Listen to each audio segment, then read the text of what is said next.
amigos,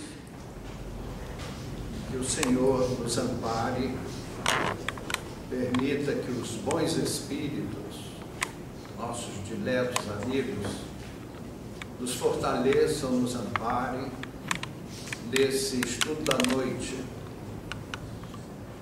Nós pretendemos hoje, lembrando um pouco que ontem foi o Dia das Mães, falarmos um pouco sobre aquela página do Evangelho que nos manda honrar pai e mãe. Honrai a vosso pai e vossa mãe, para que tenhais uma vida longa na terra que o vosso Deus vos dará. Às vezes nós procuramos no Evangelho esse texto e acabamos não encontrando, mesmo porque ele não está no Novo Testamento. Ao Novo Testamento, ou no Novo Testamento, encontramos referências, mas esse texto está no capítulo 20 do livro do Êxodo de Moisés. O povo israelita estava naquela jornada que levou muitos anos em direção à terra prometida pelo Espírito de Jeová. O Espírito de Jeová era o Espírito guia daquele povo. Ele era formado de 12 tribos e não era assim um grande povo, mas era necessário que ele chegasse naquela região que foi chamada de Terra Prometida, porque ali aconteceria o maior evento da história da humanidade, que foi a reencarnação daquele espírito estelar, uma alma cósmica, que fez aquele sacrifício gigantesco de reencarnar entre os homens. Com todo respeito, é como se nós fôssemos chamados a reencarnar entre os sapos num brejo para levar uma mensagem, coachar lá um pouco, ensinando uma boa conduta aos sapos. É mais ou menos a diferença formidável, inimaginável de Jesus até nós.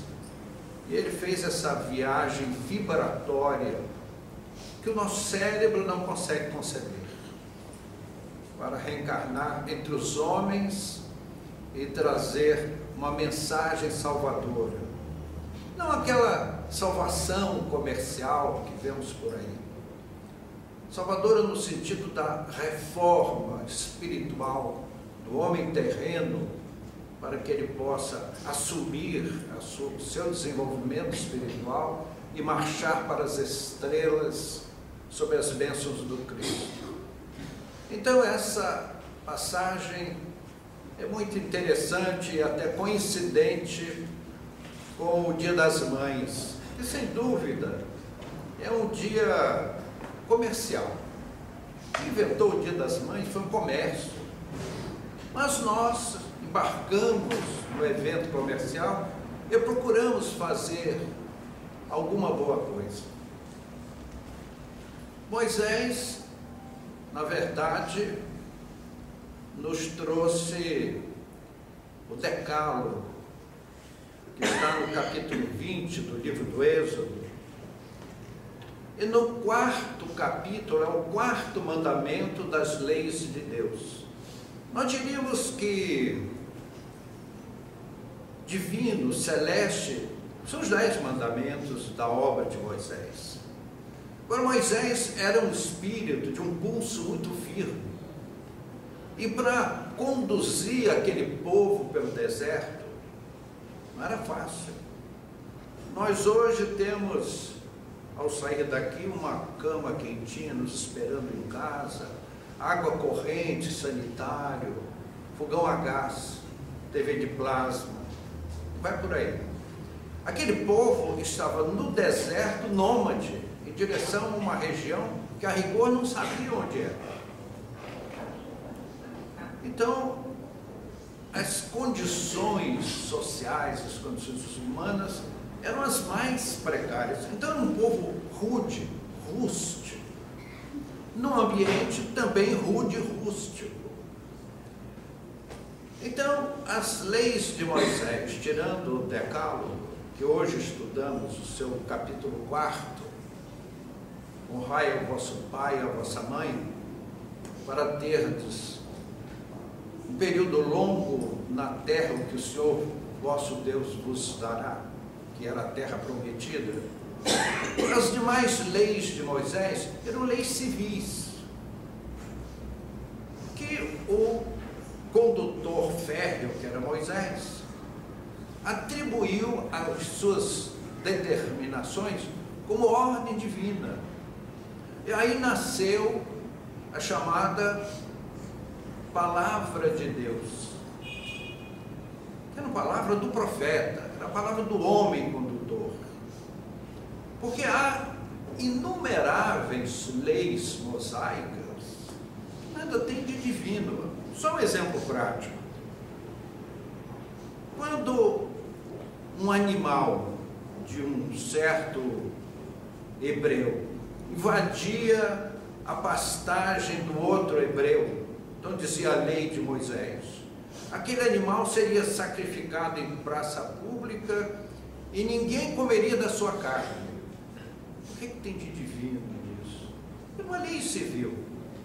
Porque para aquele povo, pastor, perder um animal era um custo terrível, era um enorme prejuízo. E como o pasto era mirrado, porque era uma região desértica, também era um prejuízo um animal ir pastar no quintal do outro.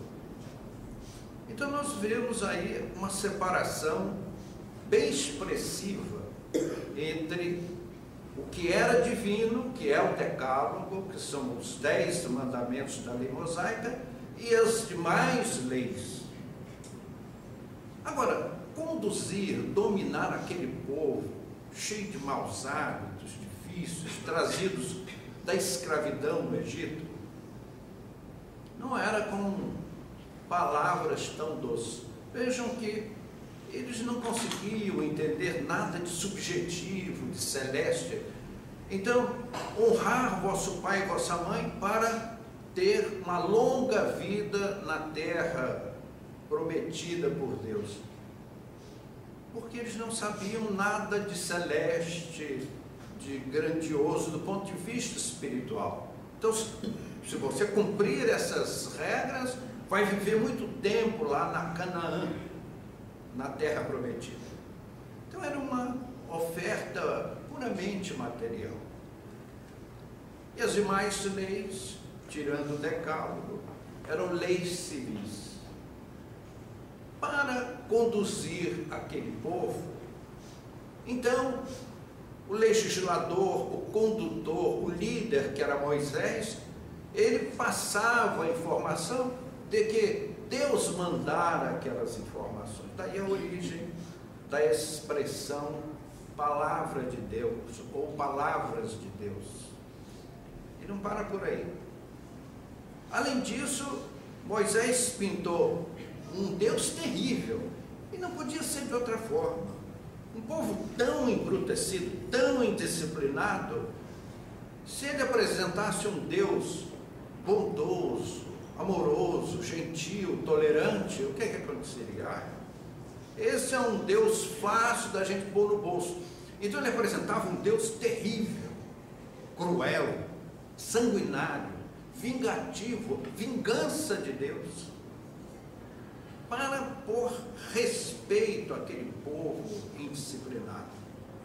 E aí surgiu uma segunda figura dos nossos estudos, que são os tementes a Deus. Meus amigos, até hoje se usa fartamente, ou usam-se essas duas expressões, tementes a Deus e palavra de Deus, que são conceitos arcaicos. A rigor, meus amigos, Deus só escreveu 2 livros. O primeiro livro é o livro da natureza, que está aí aberto as suas páginas para quem quiser ler. E o segundo é a justiça divina, o seu código de justiça que está impresso na nossa consciência. Então, meus amigos, há um velho e prudente ditado que diz assim: na dúvida, abstente. Quando a consciência começar a nos incomodar, é a hora de nós repensarmos os nossos atos, o nosso comportamento. Porque Deus imprimiu a sua justiça nesse segundo livro que está na nossa consciência. Os demais são livros dos homens, e escritos numa época remota, com línguas e formações verbais obscuras para os nossos dias. Nós, ao estudarmos esse capítulo de honrar pai e mãe, os Espíritos nos advertem, e se nós lermos com cautela o Evangelho nesse aspecto, ele é muito severo. Talvez seja o capítulo mais severo do Evangelho, porque o Evangelho nos orienta, nos aconselha a amarmos ao próximo, mas ninguém vai amar ao próximo se não amar pai e mãe. É bem verdade que há pai e mãe que são imperfeitos. Aliás, nós pais somos imperfeitos, todos nós. Nós cometemos erros com os que nos cercam, porque não cometemos com os filhos também. Às vezes não com a intenção do mal, mas por uma incompetência. Erramos contra os nossos próprios filhos, sem o desejo do erro. E há filhos que guardam ressentimento. Não deve. Nunca um filho pode apedrejar os pais. Nós vemos na nossa sociedade uma situação às vezes desconfortável de entrosamentos entre pais e filhos prejudicados por ressentimentos. Não deve. É duro dizer isso, não deve. Nós, se devemos perdoar, como ensinava Jesus, aos que nos ofendem, pai e mãe já nascem, já é default de fábrica, a usar uma expressão técnica. O pai e a mãe têm todos os direitos de erro, porque, meus amigos, nós nunca vamos pagar aos nossos pais o que eles fizeram por nós. Em especial, lembramos nós, pelas páginas do Evangelho, quando nós estamos bem economicamente, que eu sei que é o caso dos amigos aqui presentes, que estão assim, acendendo charuto com nota de 100 dólares, não é 100 reais, não, tá? Que vale o dobro. E às vezes eu vejo que nem sempre os filhos, e é um problema planetário, no mundo inteiro, às vezes com recursos sobrando, dão aos pais assim, aquele cantinho lá no fundo, aquela edícula que tem lá no fundo do quintal, tem assim, quando está chovendo, cheio de lama para atravessar, para vir assumir a casa. Às vezes pais idosos carregando a casa nas costas. Meus amigos, eu sei que não é o caso de vocês, mas cuidar de uma casa não é fácil. Vocês podem ver que eu estou com mercúrio cromo aqui no dedo. Sabe o que é isso? Sabão de coco, que corta assim o dedo, né? Lava a louça. Porque eu não posso deixar o peso da casa na mão de uma senhora já de uma certa idade, porque o peso é grande. E às vezes nós vemos velhinhos, especialmente a mãe, e elas fazem isso por espírito de sacrifício. Então os filhos saem, né? Filhos jovens e fortes, que transferem pesados encargos para pais idosos. É uma coisa assim, que o Evangelho bate firme nessa tecla. Eu peço desculpa aos amigos, mas aqui somos um burro bem mandado, mais para burro do que para bem mandado. O Evangelho é muito rigoroso quanto a isso. Os nossos pais merecem todo o nosso respeito. E essa expressão, honrar pai e mãe, o que é honrar pai e mãe? Aí nós batemos novamente no problema da língua, das expressões idiomáticas daquela época remota, e de uma série de traduções e retraduções que foram adaptando para a validade de certos dogmas.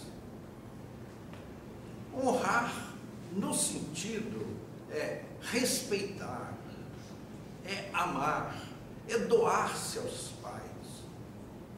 Se os pais são imperfeitos, eles não merecem, cabe a Deus julgar.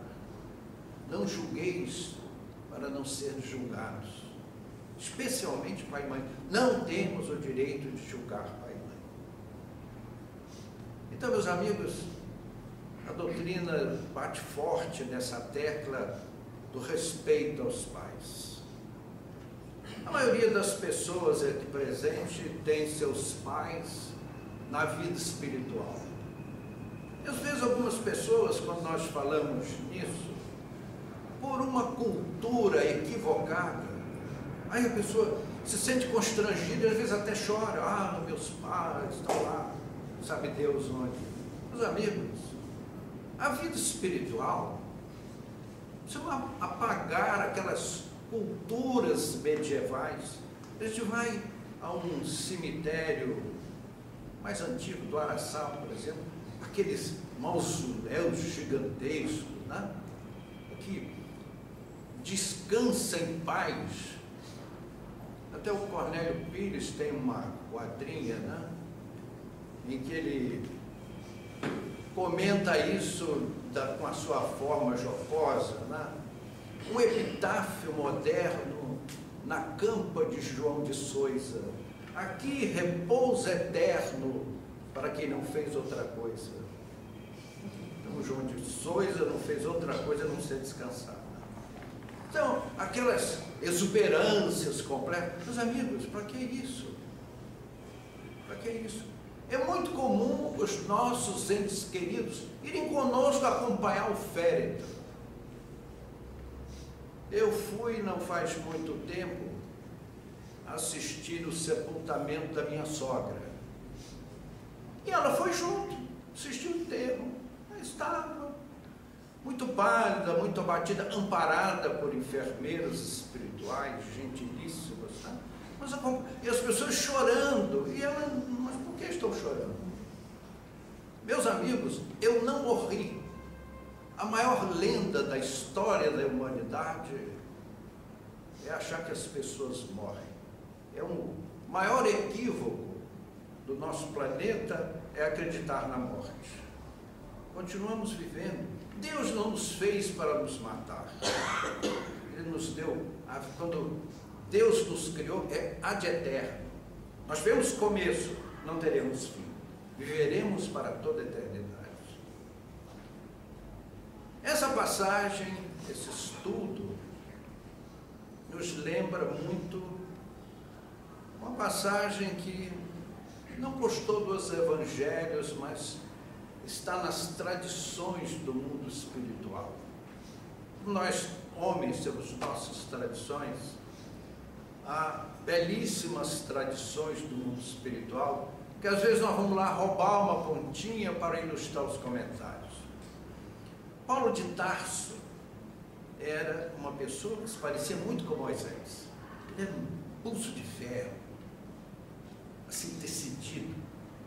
No cinema, Cécio Bidmil pintou Paulo de Tarso assim como um galã de cinema, né?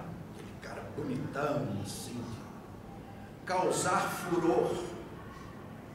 Eu diria que entre Alain Delon, ele estava mais para Frankenstein, porque o Paulo de Tarso, olha, encarou uma barra que não tem tamanho. E ele chegou a uma cidade, e Paulo era um espírito formidável. Ele viajava com um tear portátil às costas. E nas matas ele colhia as fibras vegetais, chegava, fazia as suas redes, aquelas coisas de fibras com o seu tear, vendia e com esse dinheiro ele ganhava o seu sustento. Paulo de Tarso não aceitou um centavo de ninguém.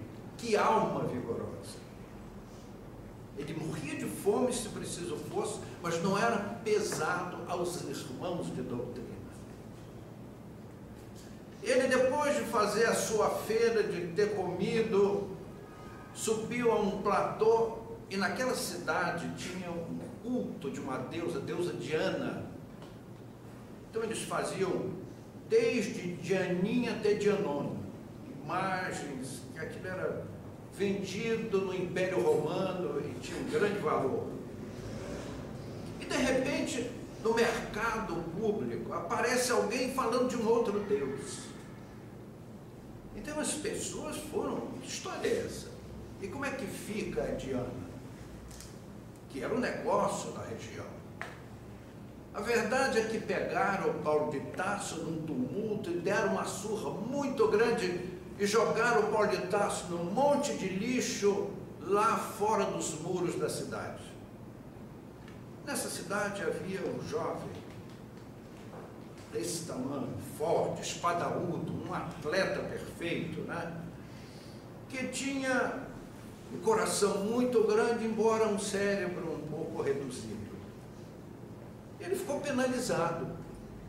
E à noite foi lá no montouro de lixo, pegou Paulo de Tarso, trouxe para casa, pensou suas feridas, deu uma alimentação, um vinho, e Paulo de Tarso, lá para o final da madrugada, já estava assim, revigorado. Aí ele falou: moço, o senhor aproveita que ainda está escuro, o senhor vai embora, some daqui da cidade. E Paulo de Tarso deixou uma lição inesquecível. Eu vim a esta cidade falar de Jesus, e daqui não sairei sem falar do Cristo. E no dia seguinte, à luz do dia, no mesmo local, no mesma pedra, lá subiu Paulo de Tarso, só que dessa vez Paulo de Tarso estava envolvido pelo excelso espírito de Estevão, que orava ao Cristo, pedindo ajuda para aquele trabalhador das primeiras horas do cristianismo.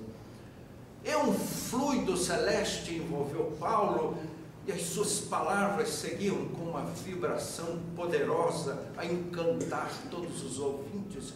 Parece que o mundo parara naquele momento, silenciaram os pássaros e todos os ruídos. E alguém disse: esse homem, mas esse não é aquele que nós matamos ontem e jogamos no lixo? Então este homem tem algo a nos dizer. E Paulo fez uma pregação extraordinária naquela cidade, e ali nasceu o primeiro núcleo do cristianismo pela mão de Paulo de Tarso. Era realmente uma alma belíssima. E aquele moço forte, um atleta rigoroso, acostumado a trabalhos pesados, ele foi chamado a atenção por um costume da região. Entre aquele povo havia um costume de, quando os pais já estavam velhos e não podiam mais trabalhar, então os filhos pegavam aquele pai, e havia um monte, uma montanha naquela cidade, e levavam o pai lá para o alto do morro, deixavam lá, no costume, como certas coisas que nós fazemos, mais ou menos absurdas. E nós não estamos fazendo um grave erro. Por cultura é uma coisa muito séria, um costume profundamente arraigado. E estando o pai daquele moço já velho, ele fez um farnel, uns sacos, botou o pai às costas, como ele era muito forte, subiu o morro. Chegou lá em cima do morro, botou o velhinho encostado numa rocha. O senhor está bem aí, papai? Deu a ele um farnel com alimentos, e lhe deu uma capa. Aí o velho pegou a capa e disse: meu filho, você tem uma faca? Tenho, papai. Ele tirou a faca, entregou ao velhinho. Aí ele pegou a capa e cortou no meio. Disse: pronto, meu filho, leva essa metade, que é para você se abrigar do frio. Quando você tiver a minha idade, o seu filho lhe trouxer para cá. O rapaz pensou umas 5 horas para poder entender, né? Ele era curto de cérebro, né? O cérebro dele era assim, pequenininho, né? Um Alzheimer avançado. Assim. Ele pensou, botou o velho nas costas e levou para casa de volta. E cuidou dele até o fim da vida, lembrando Paulo de Tarso, pelas vibrações de Estevão. Jesus se acotovelava na casa do apóstolo, segundo nos narra Mateus no capítulo 12. E o povo estava ali em volta, e eles não podiam sequer comer. Então, alguém disse: Senhor, tua mãe e teus irmãos estão aí à porta, e querem te levar. Alegam eles que tu perdestes o espírito. Aí nós esbarramos na linguagem arcaica. Aquela época, perder o espírito era ficar imbecilizado, enlouquecer. É por isso que nós precisamos, no estudo do Evangelho, saber separar o espírito da letra. Senhor, teu pai, tua mãe e teus irmãos aí estão para te levar. Vejam só, amigos, ninguém mais honrou pai e mãe do que Jesus. Uma alma excelsa como Cristo haveria de ter, especialmente por Maria, um amor infinito. Ela foi o Espírito que concordou em receber no seu próprio ventre a reencarnação de Jesus. Porque, meus amigos, surgem alguns conceitos de que Jesus era fluídico, então a crucificação teria sido todo. Ele era fluídico. Então a crucificação foi uma fantasia? Absolutamente. Os amigos, nenhum espírito como Maria iria querer alguma forma de privilégio, a não ser mãe, como são todas as mães do mundo, assumir todas as responsabilidades, a dificuldade da pelve, como excretor daquela cabeçorra do bebê, desproporcional. São as experiências duras da mãe, que após o parto ama o rebento, que passa a ser um pedaço da sua própria alma. Então, meus amigos, Maria tinha por Jesus o amor materno, mas não compreendia sua missão. Nenhum dos irmãos, dos muitos irmãos de Jesus, porque Maria era uma mulher jovem, bela, saudável, e José também. Não, José era um homem idoso, conversa fiada. Isso é para ajeitar as coisas. Como se a gestação, a procriação, o sexo, fosse crime. Maria honrou o sexo, honrou a maternidade, como todas as mulheres dignas deste mundo. Então Jesus, se fosse saísse e deixasse os seus sofredores para se acomodar na estrutura familiar, abandonando a missão, todos nós perderíamos. O Evangelho não estaria às nossas mãos na atualidade, e não é só no ambiente terreno, meus amigos. Muitas pessoas pensam que o Evangelho está aqui na mão dos homens. Ele é pregado, é ensinado, é discutido, é aprendido nas colônias espirituais. O Brasil, com cerca de 200 colônias espirituais, acomoda uma multidão imensa de espíritos estudiosos do Evangelho. Jesus relegaria ao amanhã toda a sociedade terrestre de forma alguma. Então ele deixou, como ele aproveitava todas as oportunidades para nos trazer grandes lições, foi o que Jesus nos disse. Quem é meu Pai quem é minha mãe, quem são meus irmãos. Eis aqui a minha mãe e os meus irmãos, todos aqueles que cumprem a vontade de Deus, esses são meus pais, minha mãe, meus irmãos.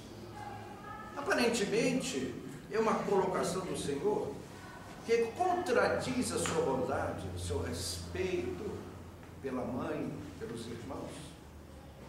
Mas Jesus estava nos dando uma grande lição, a primeira grande lição, que ele não poderia abandonar a humanidade, que precisava das lições do Evangelho para seguir do conforto doméstico, sob os carinhos de Maria. E por outro lado, Jesus aproveitou para separar as duas famílias, a família humana da família espiritual. Meus amigos, os corpos procedem dos corpos, mas os espíritos não. Então a nossa vida material, familiar, geralmente são espíritos amigos que chegam para uma vivência comum, para os ajustes de conta do ontem, mas nem sempre são aqueles espíritos que mais amamos. Mais adiante nós vamos encontrar a nossa família espiritual, aqueles espíritos que nos amamos, com os quais temos afinidade e com os mesmos não temos qualquer consanguinidade. São irmãos pela alma, não pela carne. Essa foi a lição de Jesus, para que nós entendêssemos a diferença entre a família espiritual e a família material. Meus amigos, este é um ponto dos mais palpitantes quando estudamos essa questão da consanguinidade, das experiências terrestres. Nós somos chamados a lutas enormes na vida familiar. Como diz aquele ditado quase jocoso, família muito unida no porta-retrato, não é isso? Quando você vê lá aquele retrato de família, todo mundo sorridente, né? Mas assim, faz pose.